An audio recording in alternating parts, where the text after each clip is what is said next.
우리 하나님은 너무 크시고 너무 높으셔서 보이지가 않습니다. 우리가 하나님을 볼 수 있다면 얼마나 좋겠습니까마는 하나님은 그 폭과 또 너비와 또 그 영원하심이 우리가 가다할 수 없는 그 분이시라, 천지를 지으신 분이라 우리가 오감으로 보거나 또 직접 우리가 만지거나 할 수가 없습니다. 그러나 보이지 않는 하나님은 끊임없이 보이는 은혜를 우리에게 베풀어 주십니다. 보이는 피조물을 만물을 이 땅에 두셔서 그것을 운행하시고 놀랄 만한 일들을 우리에게 보여주십니다.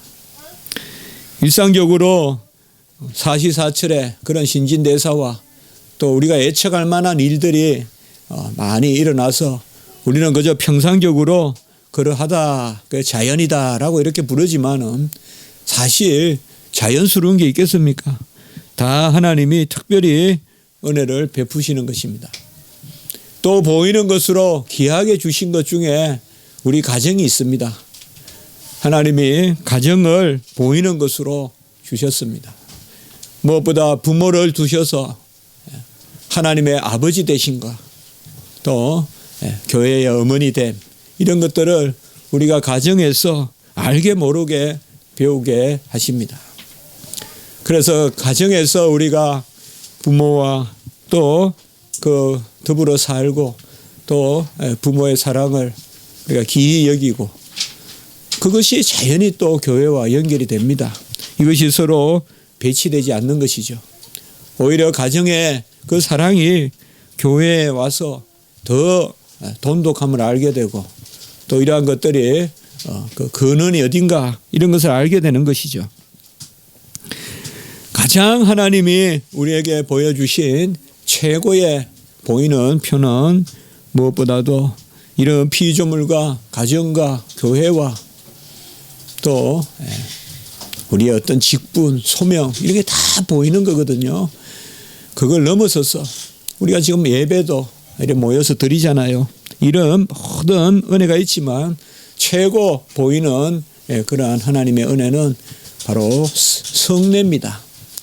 하나님이 제정하셔서 세례와 성찬이라는 두 성례를 예수 그리스도 안에서 주셨습니다.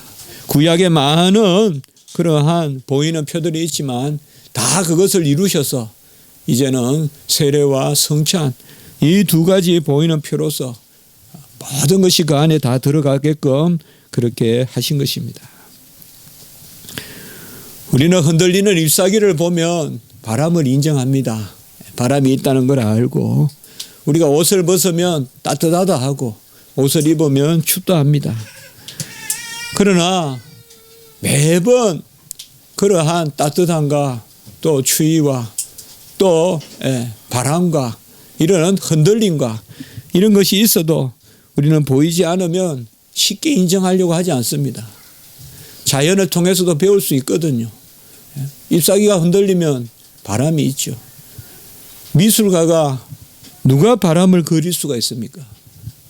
바람을 그리는 미술가는 나뭇잎이 흔들리고 바닷물이 출렁이고 해일이 일고 그런 것을 잘 그리면 그게 큰 바람이고 폭풍이고 그렇죠. 바람은 보이지 않죠. 우리의 삶도 어떻게 보면 하나님의 은혜는 보이지 않지만은 보이지 않는다고 해서 우리가 그 은혜를 보이는 것으로 누리지 않는 것이 아닙니다. 보이는 것으로 누리고 제가 지금 전달하는 이 음성도 하나님이 주신 것이죠. 매주 이렇게 설교하고 또 가르치고 정말 하나님이 보호 안 하시면 어찌 이 성대를 감당하겠습니까? 주님께서 다 붙들어 주시니까 소리도 주시고 보이게 하시고 들리게 하시는. 바로 주님은 이 땅에 오셔서 다 이루시고 두 가지를 명령하시고 떠나셨어요. 첫째는 세례를 명령하셨어요. 그게 마태복음 28장 19절입니다. 세례를 제정하신 것입니다. 너희는 가서 모든 민족을 제자로 삼아 아버지와 아들과 성령의 이름으로 세례를 베풀고 내가 너희에게 분부한 모든 것을 가르쳐 지키게 하라. 모든 것에 열방에 가서 선교 그리고 세례를 베풀고 세례에 대한 명령을 주셨습니다. 그리고 가르쳐 지키게 하라. 그래서 선포와 가르침, 교육의 대위 명령을 주셨습니다. 이것을 우리가 대위 명령이라고 합니다. Great Mission이라고도 하고 Great Commission이라고 하고 대위 명령입니다. 바로 거기에서 세례를 우리 주님께서 제정하셨습니다. 이 감난산에서 승천하시기 전에 명령하신 것입니다. 그리고 우리가 익히 알지만은 주님이 잡히시던 밤에 성찬을 또한 제정하셨죠. 성찬을 제정하시면서 첫 번째 성찬을 거행하셨죠. 주님이 친히. 그래서 제자들에게 떡을 떼어주고 이것은 내 몸이다. 그리고 또 잔을 나누시고 이것은 새 언약의 피다라고 이렇게 성찬을 제정했습니다. 주님은 이 땅에 오셔서 모든 제사와 모든 절기와 모든 언약을 다 이루셨습니다. 지금 우리가 그 은혜 가운데 삽니다. 구약 백성들은 다 외표로만 봤습니다. 우리는 성취된 실체의 은혜를 누리는 것입니다. 그것이 바로 성찬으로 세례로 가장 분명히 보이는 표가 나타나는 것입니다. 주님은 이 땅에 오셔서 성찬을 제정하시고 세례를 제정하시기 위하여 자기 자신을 주신 것입니다. 자기 자신을 주심으로 모든 죄값을 다 치루심으로 우리가 세례를 받아 죄사함을 받게 하시고 친히 자기 자신의 살과 피를 다 주심으로 성찬을 제정하셨습니다. 주님이 이 땅에 오셔서 세례와 성찬을 제정하신 그것은 바로 우리가 주님과 더불어 살고 주님과 함께 자라는 그 은혜를 주시기 위한 것입니다. 또한 그 은혜를 땅끝까지 선포하게 하시려고 주님께서 그렇게 제정하신 것입니다. 우리는 성례는 우리 안에 머무는 것이 아닙니다. 성례는 땅끝까지 전파되는 것입니다. 세례도 아까 봤죠. 너희들이 땅끝까지 가르치고 또 모든 족성을 제자 삼아서 세례를 주라 하셨잖아요. 바로 세례도 땅끝까지 전파하라고 하신 것이에요. 성찬도 보시면 고린도전서 11장 26절에 보면 너희가 이 떡을 먹으며 이 잔을 마실 때마다 주의 죽으심을 그가 오실 때까지 같이 합니다. 전하는 것이니라. 성찬도 땅끝까지 전하는 것입니다. 세례도 우리 울타리에 머물러 있는 것이 아니고 세례도 모든 족속을 제자 삼아서 아버지와 아들과 성령의 이름으로 세례를 베풀고 가르치라. 그리고 성찬도 주님께서 성찬을 제정하시는 것은 주가 죽으심을 주가 우리를 위하여 죽으심을 그가 오실 때까지 전하는 것이다 라고 이렇게 말씀하고 계신 것입니다. 아이를 낳은 어미는 젖을 물립니다. 아이를 낳고 내팽개치는 그런 의미는 없습니다. 신령한 젖을 우리에게 물려주시는 우리를 거듭나게 하신 주님은 우리를 그냥 두지 않습니다. 하물며 세상의 부모도 하물며 육체의 부모도 다 우리를 보호하시는데 하물며 하늘에 계신 너희 아버지일까 보냐. 그렇게 바로 주님은 하늘의 아버지가 우리를 도우신다는 것을 말씀하고 있습니다. 어떤 어미가 본인은 따뜻하게 입고 아이를 추운 곳에 그냥 벗겨진 채로 두겠습니까? 저는 그거 믿지 않습니다. 저는 부모가 자식을 유기했다는 말은 믿지 않습니다. 어떤 사정이 있었겠죠. 어떤 사정이 있었겠죠. 오죽하면 그래 했겠나 하는 사정을 생각해야지. 얼마 악하면 저럴 거라고 말해서 안 된다고 저는 생각합니다. 그런 부모가 없습니다. 그런 부모 없습니다. 어머니들은 새카마이 타고 아주 왜 말라 비틀어져도 자식들을 끌어안고 자식들에게 아주 따뜻한 온기를 전하고 그게 어머니거든요. 모성은 버리는 게 아니에요. 버릴 수 있는 게 아니거든요. 모성은 하나님이 주신 것이요. 바로 그 어미가 아이를 낳아서 젖을 물리면 그 젖을 자라기 전에 떼지 않듯이 주님께서도 참된 양식과 참된 음료로 우리에게 공급해 주시는 것입니다. 그것의 두 표가 바로 세례고 성찬입니다. 세례는 젖을 물리는 것이요. 성찬은 그 젖을 우리에게 떼지 않는 그것이 바로 성찬인 것입니다. 우리에게 날마다 신령한 젖을 먹어주시는 것이에요. 세상에 많은 좋은 거 있습니다. 명예도 있고 돈도 있고 즐거운 곳도 많습니다. 화려한 곳도 많습니다. 그러나 한 가지 세상에는 허무하지 않은 것은 없습니다. 다 허무합니다. 바벨탑과 같습니다. 소돔과 고모라의 영화와 같습니다. 오직 우리는 주님의 신령한 젖을 먹어야 됩니다. 주님의 신령한 젖은 마르지 않는 생과 같습니다. 천국에 가닿는 젖줄입니다. 천국에 가닿는 젖줄이에요. 천국까지 가닿는 젖줄입니다.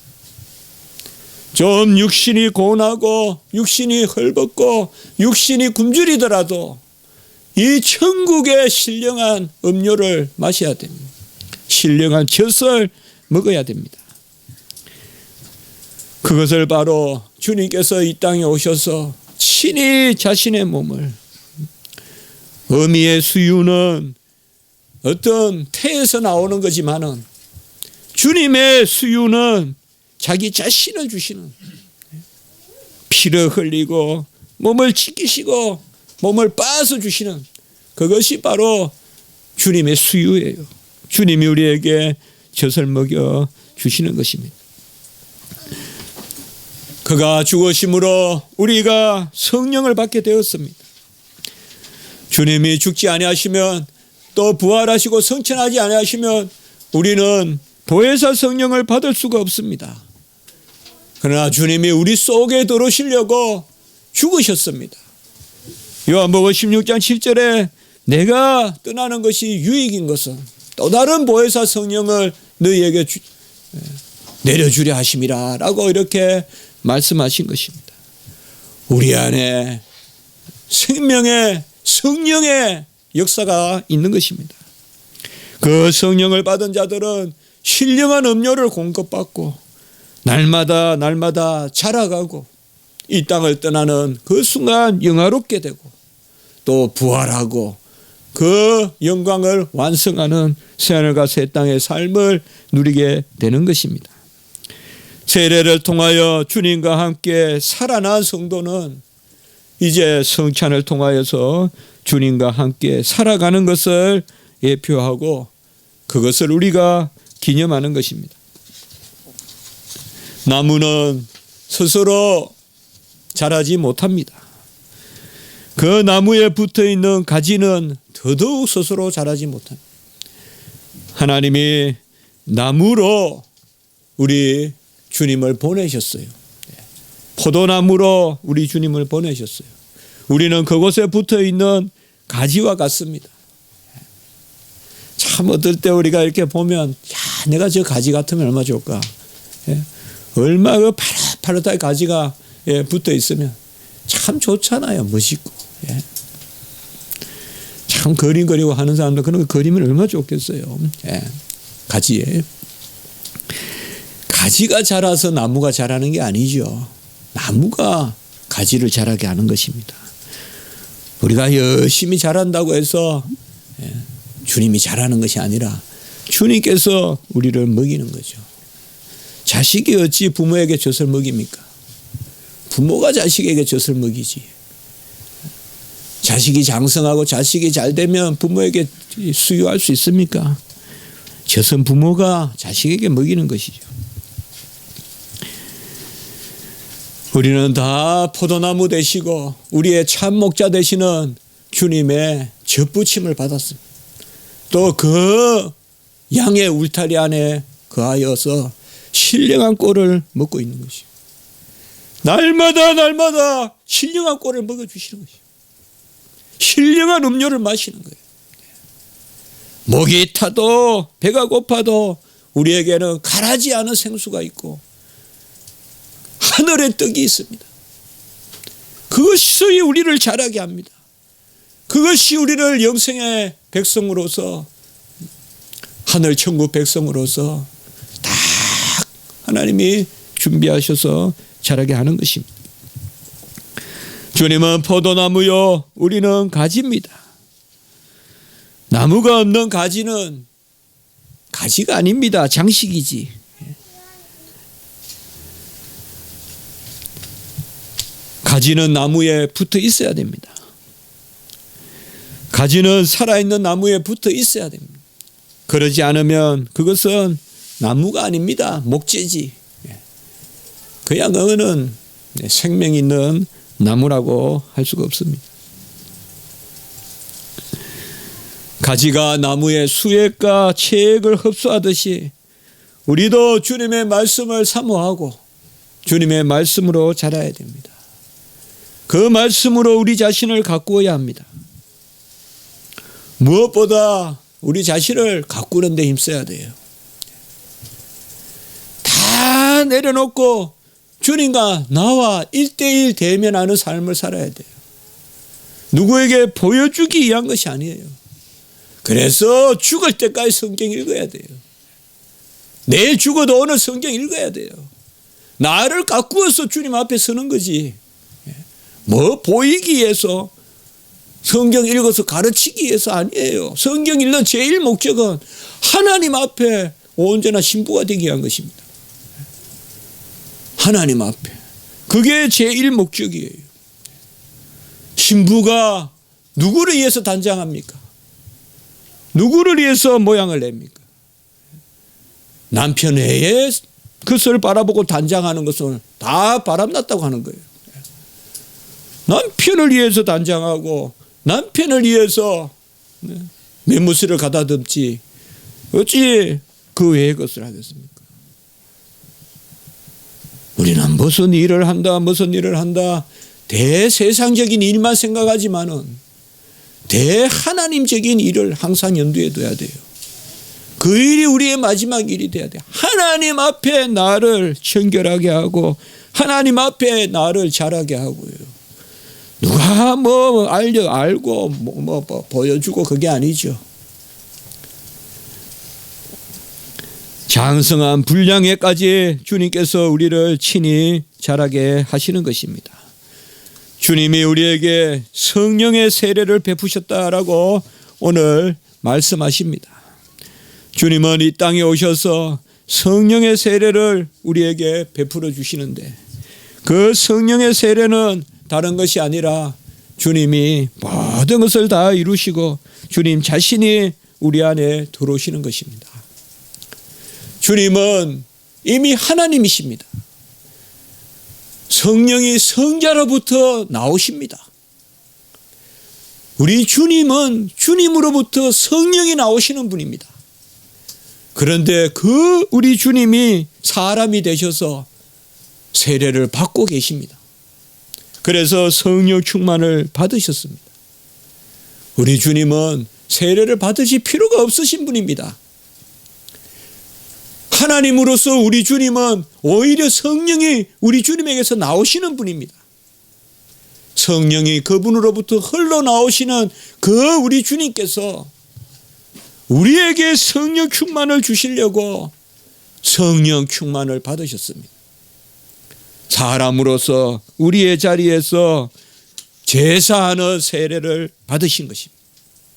세례 요한이 베푸는 세례는 제사함의 세례거든요. 그 제사함의 세례를 받으시고 주님이 모든 일을 다 이루시고 이제 의를 다 이루어서 우리에게는 제사함과 의의 전가의 세례를 베풀어 주시는 것입니다. 잘 아셔야 됩니다. 우리는 물로 씻는 세례만 받는 게 아닙니다. 물로 씻고 불로 거듭나는 그 세례를 동시에 받는 것입니다. 우리는 세례 요한은 제사함의 세례만 베풀었지만 우리는 죄를 사함받고 의를 전가받는 곧 죄를 사함받을 뿐만 아니라 하나님의 자녀가 되는 세례를 받는 것입니다. 그것이 바로 성령 세례입니다. 세례는 이제 성령 세례밖에 없습니다. 그 성령 세례를 기념하고 표하는 것이 우리가 받는 물세례인 것입니다. 저 사람은 물세례는 받았는데 아직 방언을 안 받았어. 성령 세례를 못 받았어. 그런 것은 없다 이 말입니다. 그거는 정말 비성경적이고 틀린 이야기란 말이에요. 그저 용인할 수 있는 말 정도가 아니라 이 말입니다. 주님이 이 땅에 오셔서 제사함의 세례를 받으시고 본인을 준비하셔서 광야에서 시험 받으시고 공생애로 모든 고난 당하시고 자기 자신을 주셔서 이제 올라가는 것이 유익인 것은 보혜사 성령을 내려주시기 위함이라. 그래서 주님은 제사함의 세례도 받고 보혜사 성령을 우리에게 내려주심으로 우리가 제사함과 하나님의 자녀가 되는 의의 전가. 그러니까 우리가 자꾸 그렇게 이야기하잖아요. 죄를 사하고 의를 전가해 주시는 세례를 동시에 받았다. 달리 말씀드리면 우리는 다 믿음으로 성령 세례를 받았어요. 성령이 우리 안에 다 임합니다. 가장 귀한 은사들이 다 우리에게 임하였어요. 사랑의 영이 임하였습니다. 화목의 영이 임하였어요. 온유, 절제, 오래 참음, 자비, 양성, 충성, 성령의 9가지 열매 다 임하였어요. 우리에게. 그건 9가지 맛입니다. 본래 단수입니다.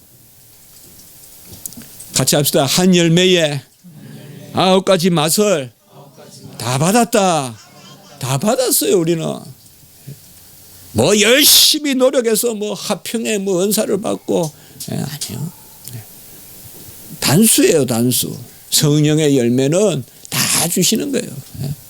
사랑, 희락, 화평, 자비, 양선, 충성, 온유, 절제, 오래 참음 다 9가지를 다 주셨어요. 우리에게.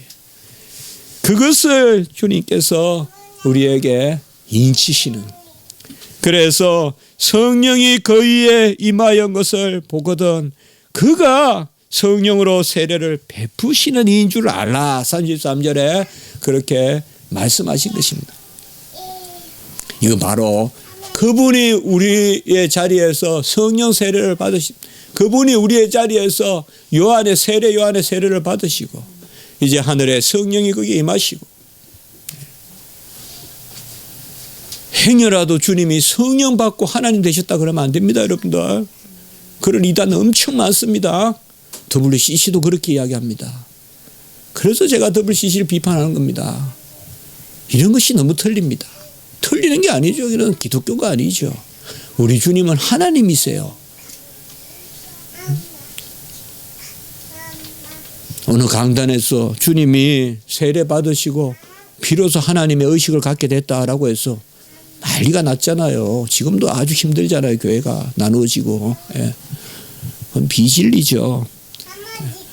주님은 영원하신 하나님이시죠. 그분이 사람으로 오셔서 사람으로서 세례를 받으셨죠. 사람으로서 세례를 받으셨어요. 그래서 사람으로서 성령 충만을 받으셨어요. 그분은 본래 성령이 그분에게서 나오시는 분이라니까요. 우리가 많이 저번에 좀 배웠잖아요.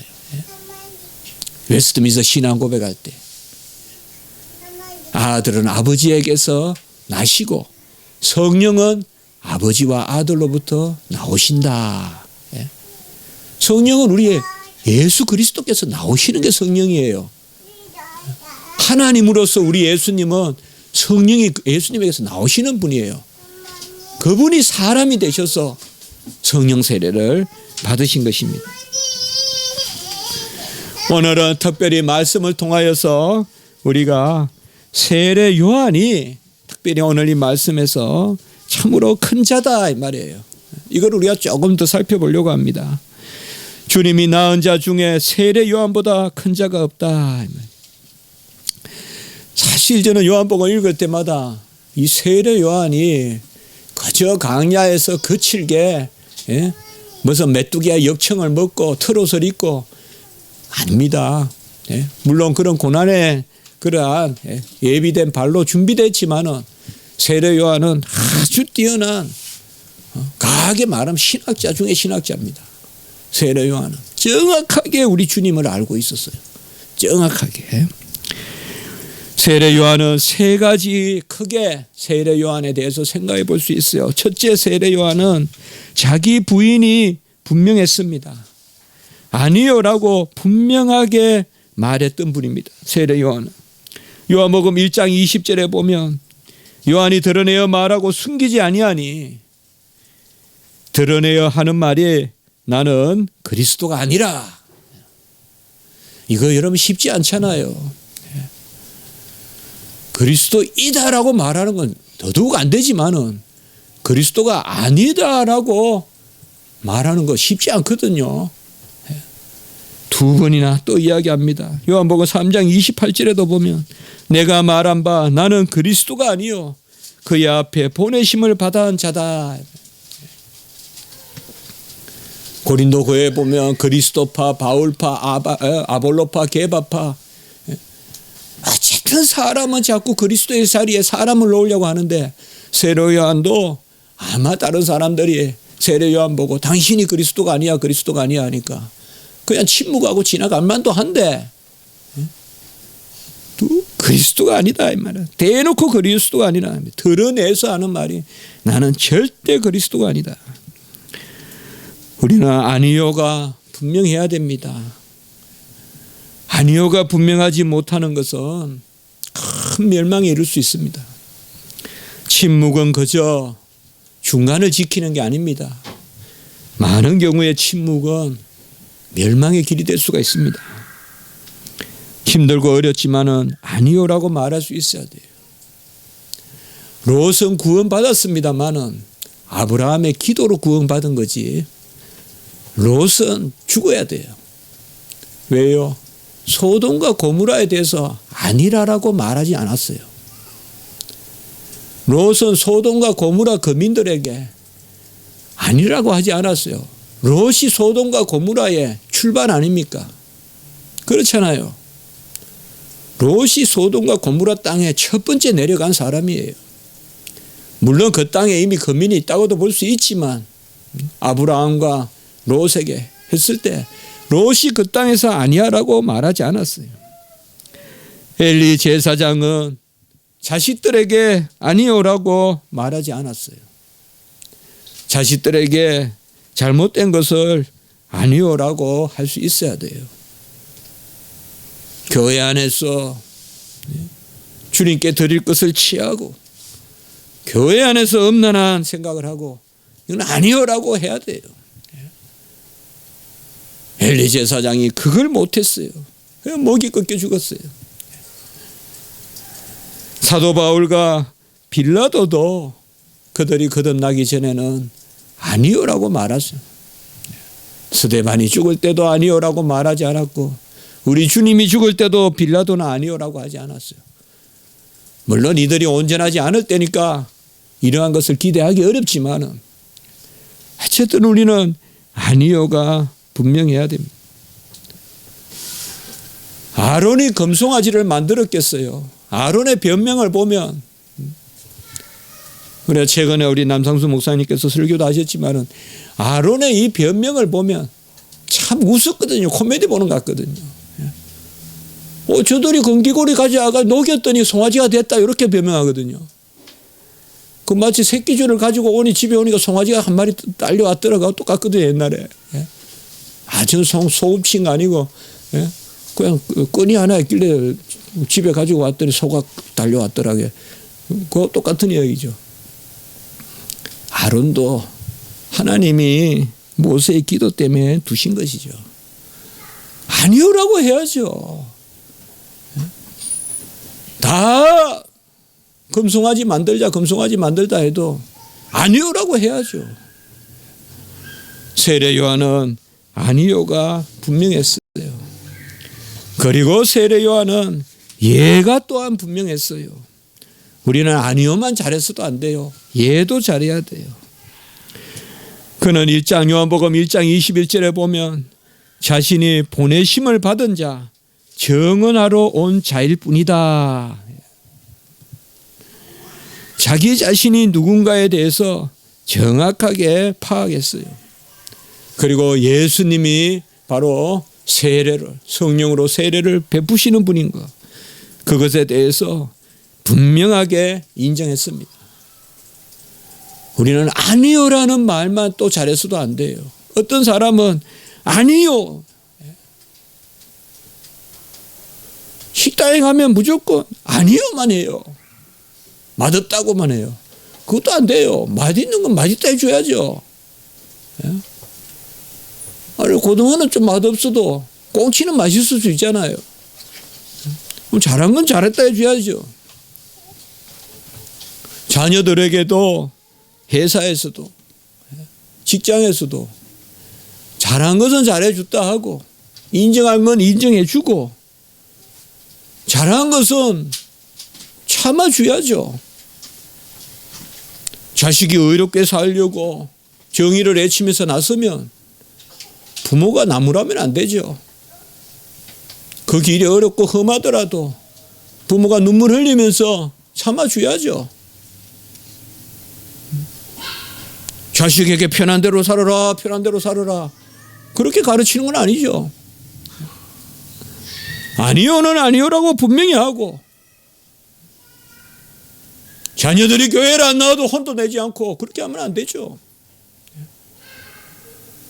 그러나 자녀들이 잘한 것은 부모가 세상이 다 몰라줘도 우리 부모는 이해한다. 우리 부모는 인정해 준다. 우리 부모는 이 길이 옳은 줄 안다. 기도해 주신다, 나를 위해서. 다 예수님이 누구신지 몰라도 세례 요한은 예수님을 정확하게 인정했다 이 말이에요. 두 번째로 세례 요한은 지극히 겸손했습니다. 예와 아니요가 분명한 가운데서 능력 있는 겸손을 보였습니다. 같이 합시다. 능력 있는 겸손. 우리는 다 이 능력 있는 겸손을 가져야 됩니다. 주 안에 낮아지면 높아지는 거 말이에요. 주님의 이름으로 말째가 되면 첫째가 되는 거 말입니다. 이것이 바로 능력 있는 겸손입니다. 주님은 낮추는 자를 사랑하십니다.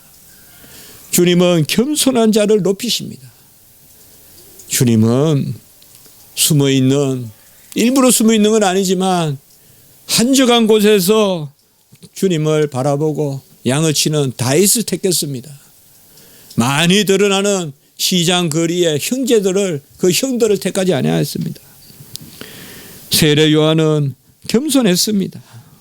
자기를 높여서는 안 된다는 것을 정확하게 알고 있었습니다. 여러분, 우리는 선을 행하되 낙심치 말 일이요, 선을 행하되 드러내지 마십시오. 드러내면 신기루가 됩니다. 드러내지 않으면요, 살이 붙습니다. 저도 이런 경험 많이 합니다. 공치사하면 다 없어져요. 숨기면 살이 붙어요. 겸손하면 살이 붙습니다, 여러분들. 드러내서 피할 시대인데 아닙니다. 피할 시대라고 해도 크게 일하시려거든 숨기십시오. 왜요? 다 압니다, 여러분들. 빛이 쫙 구석에도 들어갑니다, 여러분들. 천길 만길 땅끝에서 빛은 들어갑니다. 우리가 행한 것도 겸손한 것도 다 압니다. 모르는 것 같습니까? 먼저는 하나님이 알고 그 다음에 사람도 다 압니다. 바로 세례 요한은 겸손했습니다. 우리는 하나님과 나를 함께 인정할 수 없습니다. 주님과 나를 함께 인정할 수 없습니다. 우리는 나를 인정하면 주님을 부인하게 될 수밖에 없습니다. 주님도 인정하고 나도 인정하면 좋겠지만은 그것은 없습니다. 둘 중에 하나입니다. 나를 부인하든지 주님을 부인하든지. 우리는 주님을 인정하는 자리에 서야 됩니다. 왜요? 나도 믿을 수가 없기 때문에. 여러분을 믿을 수 있거든. 여러분을 인정하십시오. 주님을 부인하고. 그러나 우리는 신실함이 없잖아요. 우리는 믿음이 없을지라도 주는 항상 믿으시니 자기를 부인하실 수 없으시리라. 디모데후서 2장 13절에 말씀하셨잖아요. 우리는 믿음이 없습니다. 우리는 신실함이 없습니다. 그러므로 우리는 의지해야 됩니다. 기대해야 됩니다. 의지하는 시간이 꼭 있어야 됩니다. 하루에 의지하는 시간이 꼭 있어야 됩니다. 그래야 다음날 힘을 얻습니다. 그래야 우리의 내밀한 기쁨이 있고 영적인 살이 붙습니다. 겸손해야 되고 의지해야 됩니다. 무릎을 꿇지 않는 날이 없어야 됩니다. 여러분들. 하루라도 무릎 꿇지 않는 날이 없어야 돼요. 그래야 우리가 살아갈 수 있어요. 주님 앞에 무릎 꿇는 게 중심이 돼야 돼요. 생활에. 그리고 그 다음 삶을 감당해야 돼요. 그것이 바로 겸손한 것입니다. 세례 요한은 들러리의 즐거움을 누린 것이죠. 나는 신랑이 아니요 신랑의 친구로서 즐거워한다. 얼마나 멋있는 말입니까?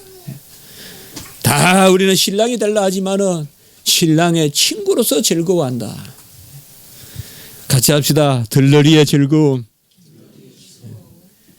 정말 이거 못하면 지도자 못 됩니다. 들러리 설 줄 모르면 지도자 못 됩니다. 처음부터 지도자 없습니다. 내가 1등 하고 싶어도 항상 말지에서 함께 해주는 것, 그 자리에 있어주는 것. 세 번째 세례 요한은 바로 주님이 누구신지를 정확하게 알고 있었습니다. 예수께서 대답하되 허락하라 세례를 베푸실 때 주님이 만류하셨잖아요. 세례 요한이 만류했잖아요. 예수님이 세례를 받고자 하니까 내가 주님께 세례를 받아야 되는데 어찌 주님이 저에게 세례를 받습니까? 그러니 주님께서 이와 같이 하여 모든 의를 이룸이 합당하니라 하시니 같이 합시다. 이에 요한이 허락하는지라. 여기에 중요한 비밀이 있습니다. 여러분들. 우리가 교회의 일을 할 때요. 교회에 무슨 일이 우리에게 주어졌을 때 특별히 제가 여러분께 축복하는 마음으로 말씀드리는 거예요. 그때 세례 요한이 보세요. 처음에는 어찌 주님이 세례 받습니까? 제가 주님한테 세례 받아야 되는데 맞거든요. 그게. 그래 주님이 뭐예요? 허락하라. 이렇게 하여 의를 이룸이 합당하다. 그러니까 세례 요한이 두말하지 않고 세례를 베풀었습니다. 우리는 하나님이 우리에게 뭘 맡길 때 주여 종이 어찌 그걸 하겠습니까? 하나님이 하셔야죠. 종이 어떻게 직분을 맡겠습니까? 하나님이 하셔야죠. 이렇게 능력 없는 겸손을 떨 때가 많아요. 제 자신도 보면 그럴 때가 있어요. 이 능력 없는 겸손이에요. 아까 제가 능력 있는 겸손을 갖자 그랬죠. 세례 요한은 바로 알고 있었어요. 나보다 늦게 나시니까 나보다 먼저 계시다는 걸 알고 있었어요. 그분은 6개월 늦게 잉태된 분이지만은 영원히 계신 하나님의 아들이라는 것을 알고 있었어요. 그분에게 세례를 베푸는 게 합당하다라고 할 때 우리 세례 요한은 이것을 허락했어요. 여러분, 우리 십자가 지기 교회나 또 앞으로 우리가 성도의 삶을 살아갈 때 교회적으로 여러분들에게 직분이나 이런 일을 맡기거든 가급적 기도하시면서 내 선에서 생각하지 마시고 하나님의 뜻이 얻은 내가 보기에는 내가 뭘 할 수 있냐? 주님이 하셔야지. 떠나소서. 베드로도 그랬어요. 그러나 사람 낳는 어부가 되게 하리라 하니까 그물을 던지고 따라갔어요. 그면이 있어야 돼요, 우리에게. 이게 아주 중요해요, 여러분들. 이게 제가 아까 말한 그렇게 한 표현해 봤어요. 능력이 있는 겸손이. 겸손이 없이는 능력을 가질 수가 없어요. 겸손이 없이는요, 주의 일을 할 기회를 다 놓쳐버려요. 우리가 겸손해야 돼요. 겸손이라는 것은 다른 것이 아닙니다. 하나님의 뜻에 순종하는 것입니다. 주님은 아리마대 요셉 제자들을 사용해서 주님의 십자가 묘를 사용하지 않았어요. 또 주님은 그 어려울 때 십자가를 질 때 구레네 시몬을 사용했어요. 흑인일 수 있어요. 구레네 사람. 흑인일 수 있어요. 우리는 흑인이라고 배웠어요. 학교 다닐 때. 확실하진 않지만 구레네 시몬은 가장 천한 사람이요. 시골서 왔다고 나와 있어요. 성경에. 왜 시골서 왔다 그랬겠어요. 그냥 천한 사람이에요. 그 천한 사람을 주님의 십자가를 지는데 사용했어요. 향유, 유향, 모략, 동방의 박사들이에요. 이방의 박사들이라 볼 수 있어요. 아니면 흩어진 유대인들이라고 볼 수 있지만 어쨌든 예루살렘의 종교 지도자들이 아니에요. 황금과 유향과 모략을 부은 것은 주님의 죽음을 미리 바라보고 주님의 죽음의 장사를 기념하기 위해서 성경에 나오잖아요. 유향을 부은 사람은 의롭다고 소문난 노아와 다니엘과 욥과 같은 사람이 아니에요. 죄가 많은 여인이었어요. 주님이 우리에게 성령을 부어주시고 주님이 이 땅에 오셔서 다 이루셔서 우리에게 성령을 부어주셨기 때문에 그 영을 받은 우리는 주님과 함께 하나님 나라의 일을 행할 수 있음을 믿으시기 바랍니다. 그것이 바로 하나님이 우리를 세우신 것입니다. 하나님이 그리하여 우리를 인도하십니다. 세례 요한이 베푼 세례는 제3에 이르는 회개였습니다. 제3에 이르는 세례였습니다. 아까도 말씀드렸지만 주님은 이 세례를 받으셨습니다. 그래서 우리의 자리에서 모든 죄를 안고 세상 죄를 지고 가는 하나님의 어린 양이다. 오늘 우리가 말씀에 나오지만 바로 우리 자리에서 세례를 받으셨기 때문에 그래요. 어떤 사람은 예수님이 죄가 있지 않냐 그렇게 말을 할 사람들도 이야기해요. 분명히 오늘 말씀을 보세요. 죄가 없으신 분이 세례를 받고 세상 죄를 지고 가는 하나님의 어린 양이에요. 그렇게 봐야 된단 말이에요.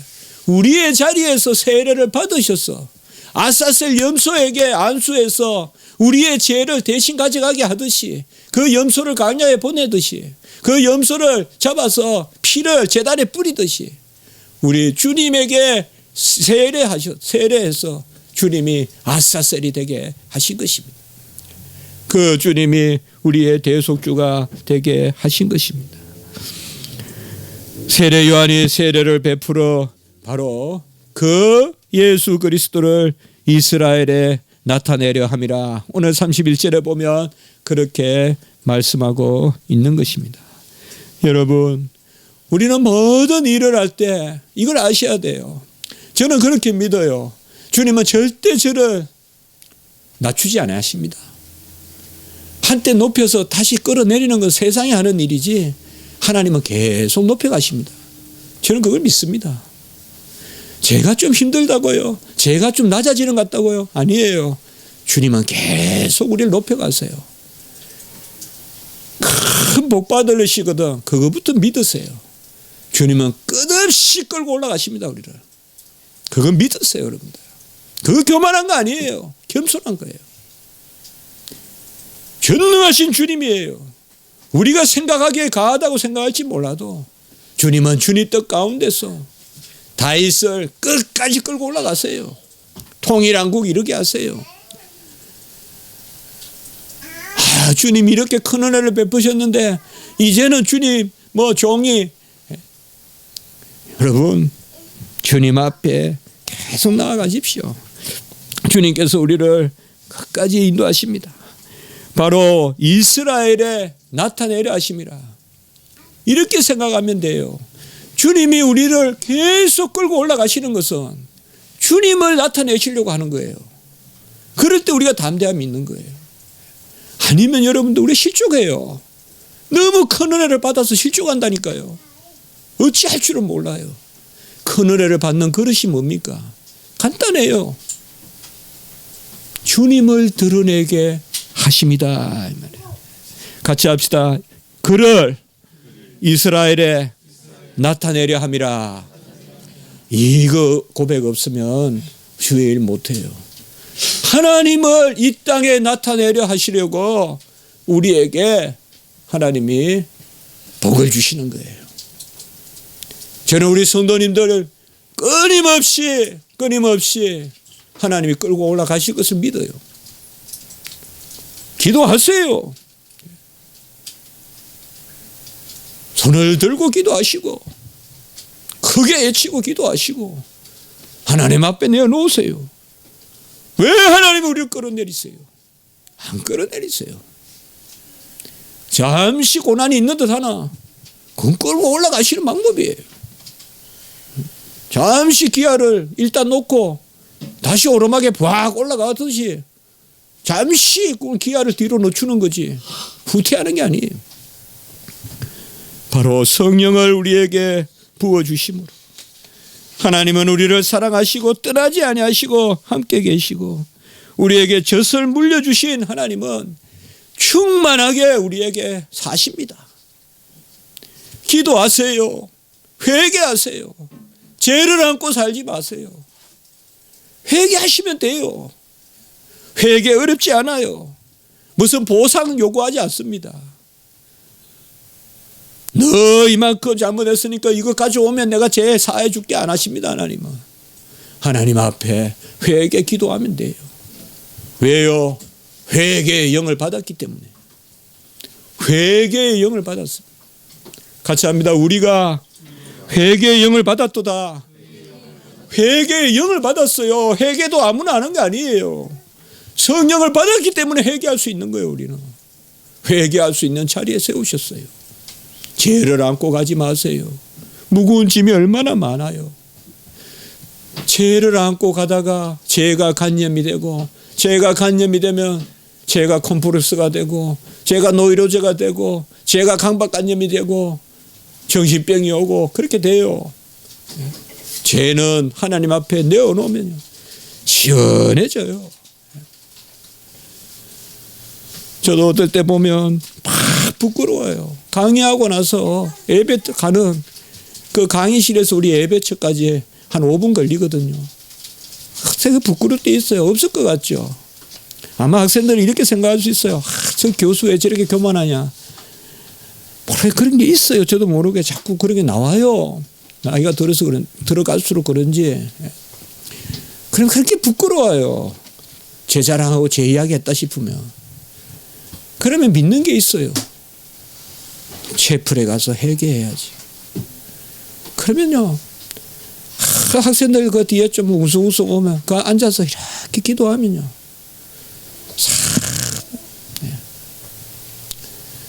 하나님은 한 번도 그 기도를 업신여기지 아니하셨어요. 제가 전도사 할 때 우리 학생들 그 지하 주차장에서 무릎 꿇고 많이 기도했어요. 저 기도할 줄 몰랐어요. 정말 기도할 줄 몰랐어요. 그러나 하여튼 누가 알든 모르든 그냥 손 들고 기도했어요. 부흥도 되고 항상 하나님이 지켜주시더라고요. 여러분 기도하십시오. 회개하십시오.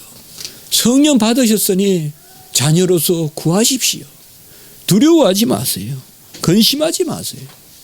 주님이 무슨 한 가지를 쓰시면 한 가지가 부족해서 주님은 전능하신 분이니까 서로 축복하세요. 나에게 주신다고 못 주시는 분이 아니에요. 인간을 하나에게 주면 하나에게 못 주지만은 우리 주님은 우리 교회 모든 분들에게 통일하게 주실 수 있는 분이에요. 전능하시니까. 내가 많이 받고 싶으면 우리 지체들도 많이 받게 기도하십시오. 우리 교회는 작지만은 이런 축복이 넘친다면 얼마나 좋을까요?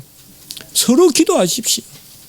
우리 젊은이들 위해서 기도해 주시고 우리 자녀들 위해서 기도해 주시고 죄를 안고 가지 마세요.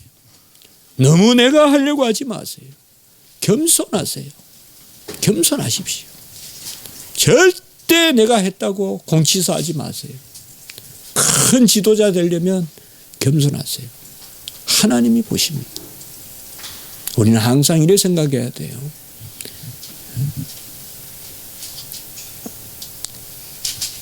헤겔은 적자대자다 이렇게 말했습니다. 나와 너 이렇게 말했어요. 저는 마틴 부버의 나와 너 별로 안 좋아해요. 간혹 보면 나와 너의 관계 아닙니다. 우리는 하나님을 통한 너와의 관계예요. 하나님을 통한 너와의 관계가 돼요. 모든 관계가 그래 돼야 돼요. 하나님을 통해서 부부 관계가 있어야 돼요. 하나님을 통해서 부자 관계가 있어야 돼요. 하나님을 통해서 친구 관계가 있어야 돼요. 내가 하나님께 간구하면 그 사람과 내가 함께 친해지고 말이죠. 말씀을 마치겠습니다. 주님께서 우리에게 이 성령을 베푸시는 성령으로 세례를 베풀어 주셨습니다. 올 한 해도 이 가운데 살게 하셨습니다. 우리가 주님 앞에 다 내려놓고 꼭 무릎 꿇고 기도합시다. 길게 안 해도 됩니다. 그러나 하루라도 기도 없이 보내는 날이 없도록 합시다. 우리 학생들도 꼭 그렇게 기도하십시오. 생업 앞에서도 기도하세요. 의자의 앞에서 기도하세요. 도서관에서도 기도하세요. 무슨 일을 행할 때도 꼭 기도하세요. 눈 감고 기도하면 하나님이 우리에게 큰 은혜를 베풀어 주십니다. 기도드리겠습니다. 걸어가고 자비로우신 하나님 아버지, 주님이 이 땅에 오셔서 다 이루시고 젖을 물려주시고 신령한 젖을 우리에게 날마다 주시니 감사합니다. 그 은혜로 살게 하시니 감사합니다. 우리는 부족하고 연약하지만 지금 이 시간 모든 죄를 사하여 주시고 지금 이 시간 우리의 심중의 간구를 들어주시고 지금 이 시간 우리를 겸손히 낮춰주시고 주여 세례 요한과 같이 주님만을 인정하고 주님만을 높이고 신들매를 풀기도 감당하지 못한다는 그 겸손으로 나아가는 저희들이 되게 하시옵소서. 우리 모든 성도님들 복되게 하시고 여호와의 어떠하심을 드러내려 함이라. 예루살렘에 드러내려 함이라. 이 땅에 드러내려 함이라. 우리가 주의 영광의 도구로 이 땅의 삶을 살게 하여 주시옵소서. 가정 지켜주시고 영혼 복되게 하시고 세세한 일까지 간섭하시고 미래의 계획조차 주장하여 주시고 우리 발걸음을 천사를 보내 아니하여 주시고 모든 염려 걱정 근심 가져가 주시고 우리의 연약함을 강하게 하시고 우리의 없음을 만유의 하나님이 채워 주시옵소서. 감사하옵고 우리 구주 예수 그리스도 이름으로 기도드리옵나이다. 아멘.